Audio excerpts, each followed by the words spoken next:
You have said, quote, there is literally nothing to negotiate. There's nothing I can do. You are the Speaker of the House. There is, in fact, a lot you can do. Well, there's not, actually. Let me explain that. As you noted, they're voting right now on the Senate floor. We'll see how that turns out.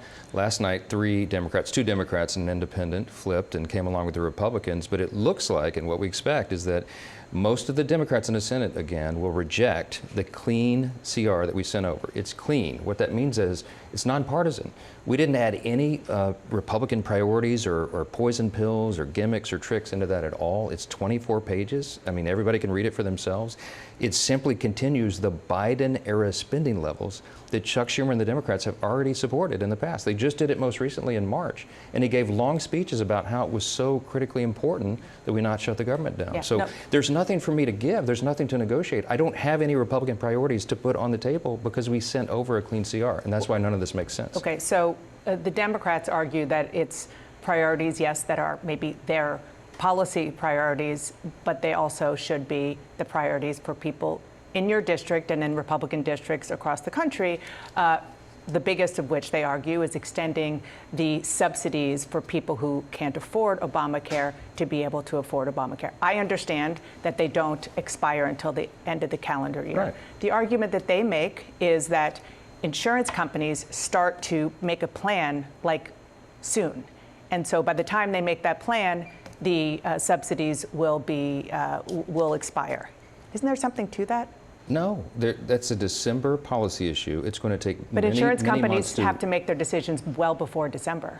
The benefits do not expire until December 31, and insurance companies can make different decisions, okay? There's plenty of time on the clock. That's an eternity, as you know, in legislative terms, to have 3 months ahead of us to do that. The reason we put a simple 7-week extension of government funding is to allow for all that debate. The month of October is going to be very important for us to determine all these things and to have a bipartisan discussion and deliberation over that. But we have to have the lights on in the building to do it. The first and most important function of Congress is to keep the government in operation. Every Democrat who's voting no today has said that many times. We're playing the highlight reel.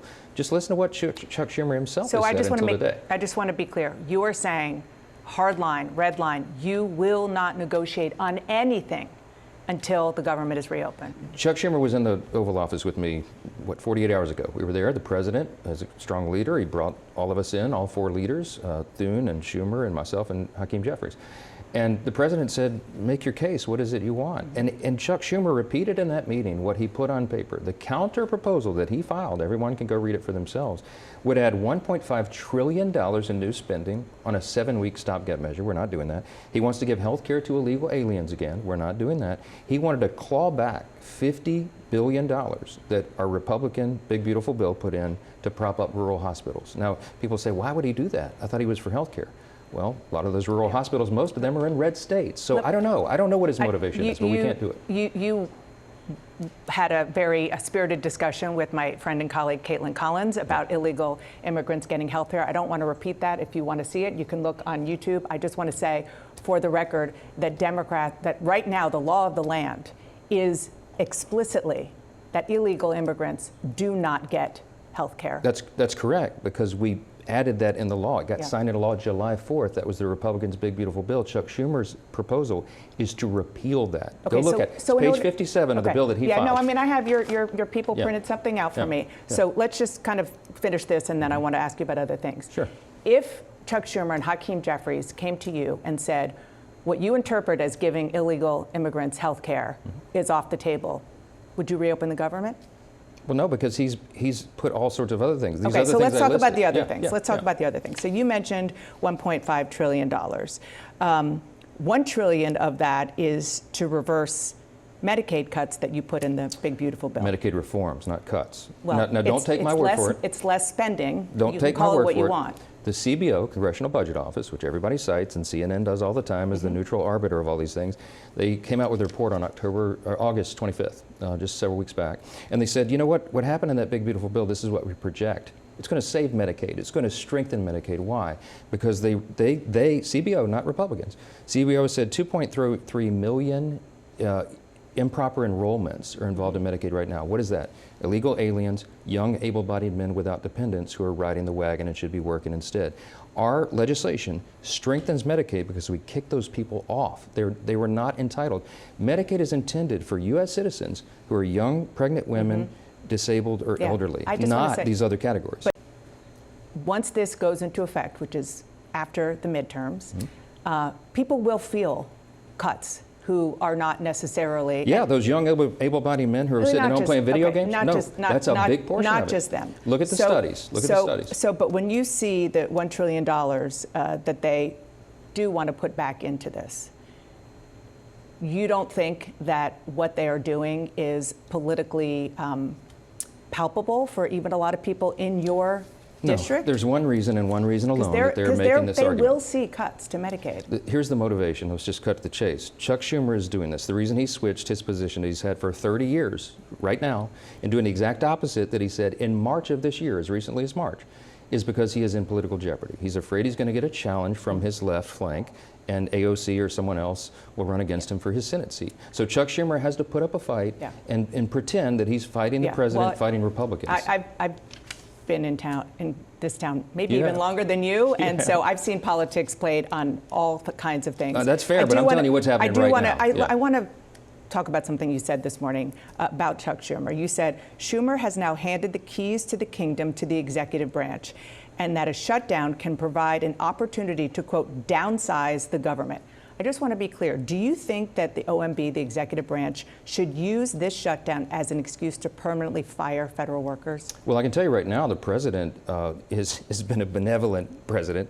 He is mitigating the harm right now. OMB has not come out of the blocks and fired a bunch of people. That's not what's happening. But do you think they should? Well, it provides an opportunity. Chuck Schumer has provided the Trump White House with an opportunity to downsize the government on priorities and policies and personnel that they deem to be non-essential. Now, Chuck Schumer has very different priorities about the federal government than Republicans. What's your priority? You're the Speaker of the House. You can I certainly want to downsize the size and scope of the federal government. So you think that the people who are maybe furloughed right now, or even working without pay, should be on the chopping block for permanent dismissal? I wouldn't say that, because the people that are furloughed right now are hardworking American federal workers. Who should be fired during the shutdown? I don't know. You'd have to show me a proposal of what is being presented. I don't have a proposal. I don't have it either, but I have a conference call with Russ Vought at OMB in about 2 hours, and we're going to ask him about the details of that. But I'll tell you right now. So this is happening. Well, I don't know. I'm going to find out what his plans are. But I will tell you this. Right now, who's being harmed are women, infants, and children. Their nutrition program is stalled. Veterans who are not getting their services right now, and very important services like suicide prevention. That's a day-to-day thing. No question. They're unfunded. I mean, it's horrible. FEMA's not funded right now for insurance That policies. is temporary. So I just... You're going to talk to Russ Vought, and obviously we're going to ask what happens after that. But last week, he sent a memo directing agencies to start drafting plans to do just this. So when you're the director... But you have a point of view. Can you, on that phone call, say with him, please don't do this? This is not appropriate? No, because, look, if Russ Vought has to make tough decisions. Whoever is the director of the Office of Management and Budget in a scenario like this has to make tough choices. They have to decide. They're tasked under law. They must decide what are essential services and what are not. What are policies and proposals that are priorities. But it's usually temporary under a shutdown. We're talking about permanently firing people. Well, I'm not sure that hasn't happened before, but if the authority is there and he sees a program that is wasting taxpayer dollars, you and I could both agree the government doesn't do everything in the most efficient manner. Isn't that I mean, constitutionally, that's your job. Article 1, that is your job. It is until Chuck Schumer decides to hand the keys to the president, which is literally what he's doing. If he makes the decision to shut the federal government down, he's shutting down the legislative branch, and he is giving the authority to the executive. That's how the system works, and he's made that decision. So is it foolhardy for him to do so? Of course it is. Could it backfire fantastically? Yes. I'm a little surprised that you are okay with that. No, it's part of our system, Dan. It's part of our constitutional system. The president and his team are tasked with There's nothing in the Constitution that says if there's a shutdown. No, it's not. No, because the founders couldn't have foreseen such a foolish thing that's happening right now. Yeah. They would understand, and they implied what Congress's first role is to make sure the government operates, right? But in a scenario like this, if the Congress's hands are tied by the minority party who will not do the right thing, then the power shifts to the executive. That's not Mike Johnson doing that. That's Chuck Schumer doing that. I want to shift gears just a little bit and ask you about something that the president said when he delivered a very lengthy speech speaking to the nation's top military leaders. Let's listen. It's really a very important mission. And I told Pete, we should use some of these dangerous cities as training grounds for our military, National Guard, but military. You're comfortable or are you comfortable, is the question, with the U.S. military using American cities as, quote, training grounds? For what? I don't know what's being implied by that. I can tell you what's in the president's mind and heart, because I talk to him all the time, daily, about this. He's very proud of the fact that we have brought crime down in Washington, D.C. You could go from your car to the studio today without fear of somebody jumping you and stealing your purse. Training grounds suggests, hearing from the commander-in-chief speaking to the highest-ranking military leaders on the planet, that these troops are going to be in U.S. cities and use their time in U.S. cities to do military training. Well, sure. I think that's been very beneficial for the National Guard. So it's okay? Have you seen the National Guard troops walking these streets? They're keeping the city safe, and the people of D.C. greatly appreciate it. And that's an appropriate from the way Democrat for them mayor to on train down. in American cities, It's a on American win-win soil? scenario, because the National Guardsmen are proud of that duty that they performed, and they brought crime down dramatically in D.C., and all of us are safe. Our staffs are safe. They're not walking in fear right now.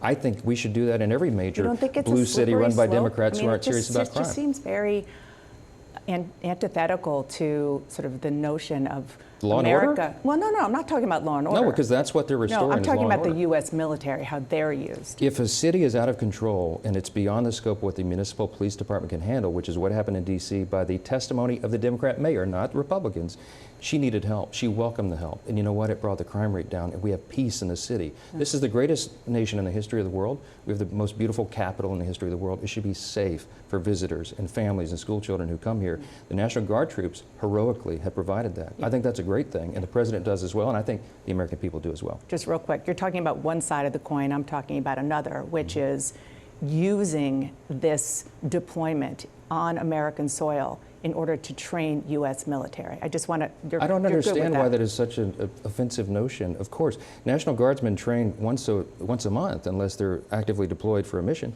That's a good thing. They're working together. I've talked with a lot of these guardsmen. They're having a great time. They're working together, serving together. They're proud of their country, proud of the nation's capital.